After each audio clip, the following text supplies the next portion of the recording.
ஒத்தக்காலை வண்டியும் முத்துசாமி ராவும் அற்புதமான அருமையான நிதர்சனமான உண்மையை புட்டு புட்டு வைத்திருக்கின்றார் ஆய்வாளர் ஆக்கா பெருமாள் அவர்கள்.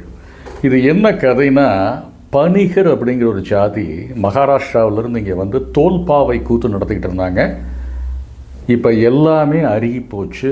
இந்த அற்புதமான தோல்பாவை கூத்து அழிஞ்சிட்டு வந்துட்டு இருக்குது.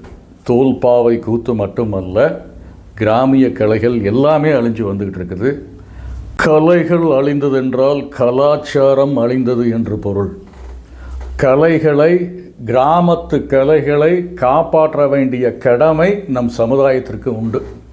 இன்றைக்கி நிறைய அரிமா சங்கங்கள், ரோட்டரி சங்கங்கள் எல்லாமே பல்வேறு இடங்களில் நிறைய சேவைகள் செய்துட்டு வர்றாங்க. அதை விடவெல்லாம் ரொம்ப முக்கியம், கிராமிய கலைகளை காப்பாற்றணும், காப்பாற்றப்பட வேண்டும்.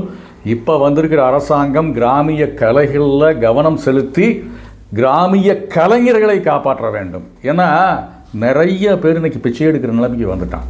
அந்த மாதிரியான அற்புதமான கலைஞர்கள் வாழ்ந்து கொண்டிருக்கின்ற பூமி இது. இதை நம்ம அப்படியே விட்டுறக்கூடாது. இது ஒரு விழிப்புணர்வு பதிவு தான். ஏன்னா கிராமிய கலைகளும் கலாச்சாரமும் தான் இந்த தேசத்தை முன்னெடுத்து செல்லும். இந்த தேசம் அதனால் தான் உயிர் பெறுகின்றது தோழமைகளே.